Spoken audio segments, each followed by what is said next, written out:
আসসালামু আলাইকুম রহমতুল্লাহি ওয়া বারাকাতুহু। 5-10 মিনিট আমি একটু ভাব বিনিময় করবো শুধু। আর যেহেতু আমাদের ফরজ নামাজ হয়ে গেছে, সুন্নতুল আর 1 ঘন্টা পরেও পড়ি, কোনো ক্ষতি নেই ইনশাল্লাহ। আর একটা কথা, যেহেতু আপনারা আজকে একটু মুসল্লি বেশি ঢাকার থেকে সবাই আসছেন, পরের শুক্রবারই কিন্তু এই পরিবেশটা থাকবে না। এবং আজকে শেষ রোজা, আপনারা একটু ধৈর্য সহকারে, এটা আপনারা সৌভাগ্য। সম্মানিত আলেম থেকে অনেক কথা শুনলেন, আমার থেকে 2টা কথা শুনতে পাচ্ছেন, এটা কিন্তু একটা সৌভাগ্য বলা যায়। কিন্তু এই জন্য কেউ ঘৃণা করবেন না এবং বিরক্ত হবেন না। আর একটা কথা, এই যে নামাজের আগে যে দানটা চলছিল, আজকে বাদে কাল যদি দান করেন 1 টাকার 1 গুণই পাবেন। আজকের ইফতারের আগ পর্যন্ত যে 1 টাকা দান করবেন, 1 থেকে 700 গুণ তার সব। এই জন্য আমি অনুরোধ করব, আমার আলোচনার মধ্যেই আমরা 100 টাকা হোক, 500 হোক, 2 টাকা হলেও এই খাতার লিস্টটা যেন ভরে যায়, আমি দেখতে চাই। আমার আলোচনা 5 টাকা হলেও এই সুযোগ আর আসবে না। কারণ আজকে যা দান করবেন 700 গুণ পাবেন, এটা একেবারে সহি কথা, এর কোনো মান নেই। আমি খাতাটা যেন ভরে যায়। 5 টাকা হলে কেউ বছরে 2000 দিবেন, বা প্রতি বছরে বা মাসে কয় টাকা করে দিবেন আপনারা। আজকে বাদে কাল দান করলে এত কিন্তু সব পাবেন না। আজকেই শেষ রোজা, আর কিন্তু একটা রোজা বাড়ার কোনো ক্ষমতা নাই। কারণ আরবি মাস 30-এর পর হয় না। এটা শেষ সুযোগ। আপনারা এই খাতা আমি দেখতে চাই। আজকেই আপনারা যা দান করবেন 700 গুণের মতো সব পাবেন আজকে বাদে। আর পরে একটা বছর রোজা আসবে, আমরা বাইরে থাকবো কি না? আজকে শেষ সুযোগ আপনাদের। কারণ এই মসজিদের অনেক কাজ বাকি আছে, অনেক এখনো পরিবেশ। জাযাকাল্লাহ খায়ের। আজকে আপনারা প্রথম দেখতে পাচ্ছেন এমন একটা জিনিস, আপনাদের এই যে প্রসেসটা, যাক আপনারা দানটা বহাল রাখেন। আমার আলোচনার শেষ পর্যায়ে আমি জানি খাতাটা ভরা দেখি, ইনশাল্লাহ অনেক লাভবান হবেন। এবং সহি কথা বললাম, এর মধ্যে কোনো ফাঁকফোকর, কোনো একটা বাহিরের কথা বলিনি, হাদিস সম্মত কথা বলছি। আজকে দান করবেন 700 গুণ সব পাবেন, কাল দান করবেন 1 টাকা বলে 1 টাকারই সব, আর কোনো বাড়াবাড়ি নেই। বুঝতে পারছেন? ইন্নাল হামদালিল্লাহি ওয়াহদা ওয়াসসালাতু ওয়াসসালামু আলা নাবি ওয়া বাদা। আমি প্রয়োজনীয় গুরুত্বপূর্ণ কিছু কথা বলতে চাই। সেটা হচ্ছে, আমরা 1 মাস সিয়াম সাধনার পর কালকে যে আমরা একটা ঈদ উদযাপন করব, এই ঈদটা কি শুধু আনন্দ না ওটা একটা ইবাদত? কিন্তু কি প্রকারে, কি মনোভাবে, কিভাবে যাতায়াত করলে আমাদের এই ঈদটা ইবাদতে গণ্য হবে? কারণ অবশ্যই এটা একটা ঈদ, ইবাদত, এটা একটা ইবাদত। কারণ আল্লাহ রাসূল সাল্লাল্লাহু আলাইহি সাল্লাম তার কতিপয় সাহাবীদেরকে নিয়ে তিনি একটা যাচ্ছিলেন, দেখলেন ইহুদিরা খেলাধুলা করতেছিল, গান বাজনা করতেছিল, নাচ করতেছিল। তখন আল্লাহ রাসূল সাল্লাল্লাহু আলাইহি সাল্লাম বললেন সাহাবীদেরকে, বললেন দেখো তো এরা কি করে এগুলো। তখন খবর নিয়ে, তথ্য নিয়ে যখন তিনি আসলেন যে ওরা এই দিনে বিভিন্ন পূর্বের নবীদের যেগুলো আল্লাহর সমর্থিত নয়, এই সমস্ত এরা করে। তখন আল্লাহ নবী সাল্লাল্লাহু আলাইহি সাল্লাম বললেন যে আজ থেকে আল্লাহ তাআলা তোমাদের জন্য বছরে 2টি খুশির খবর রেখেছেন। একটা হচ্ছে ঈদুল ফিতর, রোজার পরে যে ঈদটা করা হয়, আর একটা হচ্ছে ঈদুল আজহা। এই দুটোতে তোমরা লিমিটেডের মধ্যে আনন্দ করবা এবং সেটা তোমাদের ইবাদতের মধ্যে গণ্য হবে। এবং এই আপনারা কিছু সুন্নত আছে, সেটা হচ্ছে কি, ঈদে, এই রমজানের ঈদে আপনারা একটা খেজুর, বিশেষ করে খেজুর হলেও কিছু মুখে দিয়ে করে যাবেন, আল্লাহ নবীর এটা সুন্নত। এবং আপনারা সাজসজ্জা করে যাবেন, তারপরে পরিষ্কার পরিচ্ছন্নতা, গোসল করে সুন্দর পোশাক পরিধান করে যাবেন। তারপরে ঈদুল ফিতরে নামাজের পূর্বে কিছু খেতে নেওয়া সুন্নত বললাম যেটা। তারপরে যে ব্যক্তি নামাজের পূর্বে ফিতরা আদায় করলো, আর এই ফিতরাটা ঈদের নামাজের পূর্বে আদায় করতে হবে।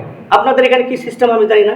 ঈদের পূর্বে আল্লাহ রাসূল 1 বা 2 দিনের পূর্বে ফিতরাটা আদায় করে গেছেন, তাহলে সুন্নত হবে।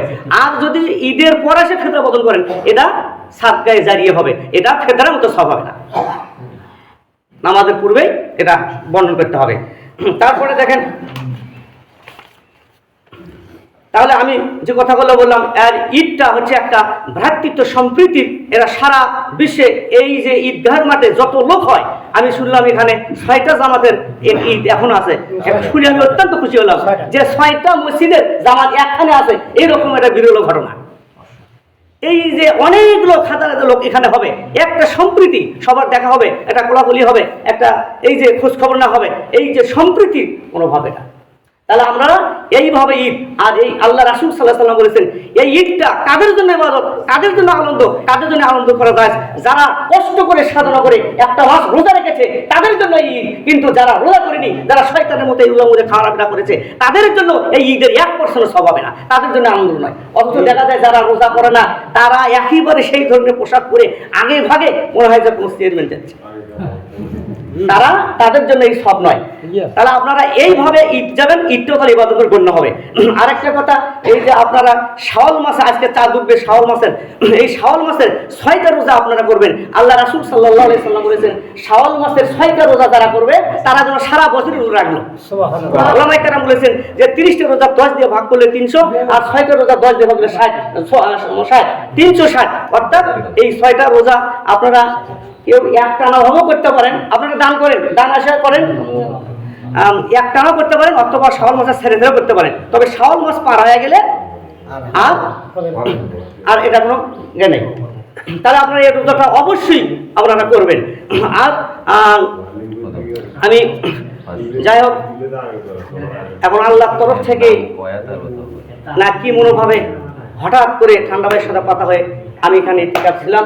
আল্লাহ রাব্বুল আলামিন, আমি অত্যন্ত খুশি আপনাদের ব্যবহারাদি, আপনাদের খোঁজ খবর, এবং আপনাকে আমার 10 দিন অত্যন্ত সুন্দর সম্মানিত সহিত আমাকে আপ্যায়ন করেছেন আল্লাহ রাব্বুল আলামিন। এবং আমি এই অবশ্যই আমি কদর ইনশাল্লাহ পেয়েছি, কারণ 10 দিন যেহেতু আমি ছিলাম, আল্লাহ রাব্বুল আলামিন সবার জন্য, এলাকাবাসীর জন্য আমি দোয়া করেছি।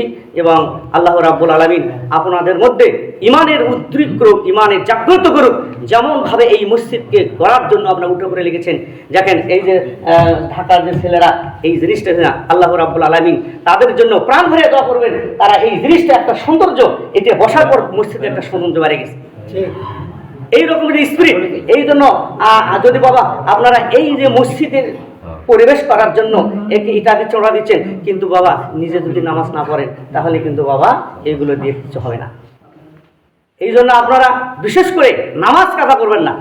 আর একটা কথা, মানে আপনারা একটা জিনিস কথা স্মরণ করবেন, সেটা হচ্ছে মৃত্যুর কথা।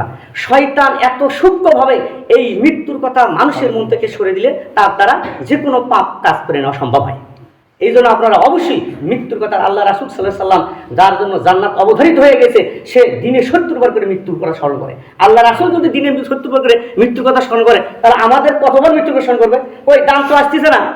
আপনারা 500 টাকা, 2 টাকা হলেও আপনারা মাসিক 1 টাকা, দিনে 1 টাকা, মাসে 30 টাকা, এইরকম একটা মাসিক একটা সাদা একটা লিপিবদ্ধ না আপনারা, তাহলে চলে আসেন। খাতা না ভরা বন্ধ না আলোচনা আজকে আপনারা, কারণ শেষ রোজা কোনো ব্যস্ততা কেউ দেখাবেন না। আপনারা আসেন, এখানে নাম লেখান, মাসে 30 টাকা হলেও এখানে নাম লেখান আপনারা। আজকে কিন্তু 700 গুণ সব। এটা কিন্তু আমি বানানোর কথা বলছি না, কিন্তু হাদিস সম্মত কথা বলছি। তাই ভালো হলো হুজুর, ভালো আছে। খাতা নিয়ে আপনারা এক এক করে নাম লেখান আর ইয়ে করেন। যাক বলতেছিলাম, আল্লাহ রাব্বুল আলামিন আমার ইতিকাফকে কবুল করে নিক, আমাদের এলাকাবাসীকে কবুল করে নিক। আর আমি ওই যে মৃত্যুর কথা অবশ্যই স্মরণ করবেন। নামাজ নামাজ, আল্লাহ রাসূল সাল্লাল্লাহু আলাইহি ওয়াসাল্লাম মৃত্যুর পূর্বে তিনি একটা কথা বারবার বলেছিলেন, আমার উম্মতেরা নামাজ নামাজ নামাজ নামাজ। এই নামাজ কারণ আমি খাতা নিয়ে প্রত্যেকে, কেউ না দিলেও নামটা লেখেন, নামটা লেখেন, প্রত্যেকে নাম লেখেন। ওই কাজটা করেন, প্রত্যেকে নাম লেখেন যারা যারা নাম উঠিনি আমার বন্ধুগণ।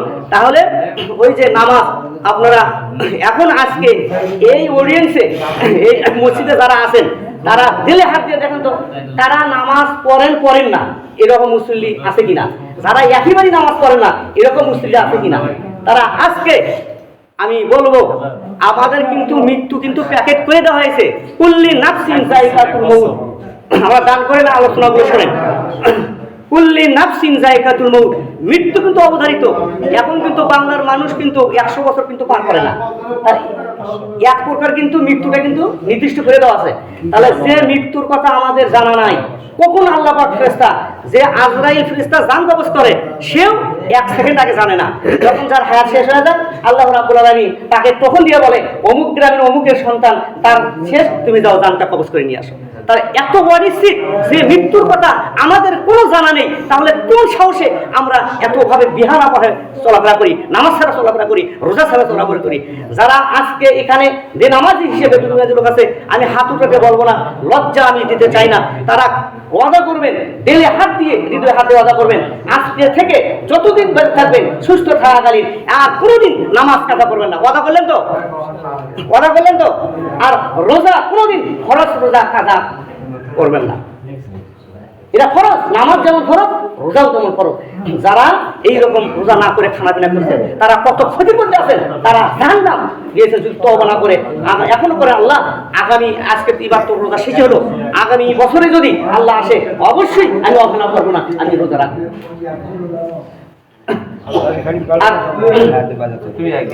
আপনারা এসে নাম লেখেন, খাতা কিন্তু এখনো ভরিনি, কারণ আমরা ফরজ নামাজ শেষ করেছি। এখন তো 2 ঘন্টা এখন আমরা এই দানের কাজটাকে করি, কোনো সমস্যা নেই ইনশাআল্লাহ। 2 ঘন্টা যতক্ষণ সময় কাটাবো তাতে কোনো পাপ নাই। হ্যাঁ, পাপ হবে না। ওটাই ছেলে উঠছে কেন?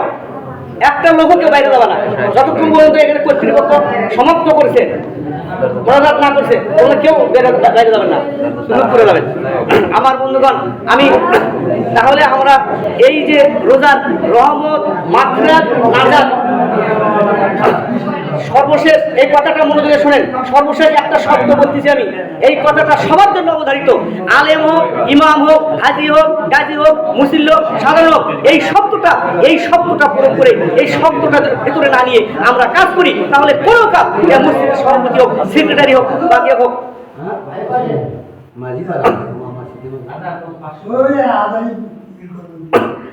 যে কথাটা এখন আমি বলবো, এই কথাটা, এই আমলটা করা ছাড়া যত আমলই করেন, সে আমলগুলো আল্লাহর নিকট গ্রহণযোগ্য হবে না। সেটা হচ্ছে ইখলাস। সবাই সবার দায়িত্বশীল, সবাই সবার জবাবদিহিতার আওতায় অবশ্যই আসবে। আবু হুরায়রা রাদিয়াল্লাহু আনহু থেকে বর্ণিত, রাসূল সাল্লাল্লাহু আলাইহি সাল্লাম বলেছেন যে কিয়ামত দিবসে একজন দানবীরকে আল্লাহর নিকট নিয়ে আসা হবে, বলবে বলো তুমি কেন দান করেছো? তখন বলে আল্লাহ তুমি তো দেখেছো আমি তোমার মসজিদ মাদ্রাসায় দান খয়রাত করেছি, আমি সব পাওয়ার জন্য। আল্লাহ রাব্বুল আলামিন সঙ্গে সঙ্গে মুখে বলেন কাজ্জাবতা, তুমি মিথ্যা বলেছো, তুমি সমাজের নিকট, পরিবারের নিকট, রাষ্ট্রের নিকট দানবীর হিসেবে গণ্য হওয়ার জন্য তুমি দান করেছো, অর্থাৎ তোমার ইখলাস ঠিক নাই। আর তখন ফেরেশতারা বলবে একে উল্টো করে জাহান্নামে ফেলে দাও। আরেকজন আলেমকে নিয়ে আসা হবে, আলেমকে সামনে বলবে, আল্লাহ সরাসরি প্রশ্ন করবেন কিয়ামত দিবসে, প্রত্যেকটা মানুষ আল্লাহ সরাসরি প্রশ্ন করবেন। তাহলে এবং বলবেন যে তুমি কি জন্য ইমামতি করেছো, কি জন্য তুমি করেছো? তখন বলবে আল্লাহ আমি তোমার ঠিক প্রশ্ন করেছি। তখন আল্লাহ বললেন কাজ্জাবতা, তুমি অবশ্যই মিথ্যা বলেছো। আমার আলোচনার সর্বশেষ, ইখলাসটা আপনারা শিক্ষা অর্জন করবেন, আর নামাজের আওয়ালুক্ত সম্পর্কে আপনারা অবগত রাখবেন, আওয়ালুক্ত করার চেষ্টা করেন। এগুলো আমার কথা এখানে শেষ করছি। আসসালামু আলাইকুম ওয়া রাহমাতুল্লাহি ওয়া বারাকাতুহু। আসসালামু আলাইকুম ওয়া রাহমাতুল্লাহি ওয়া বারাকাতুহু।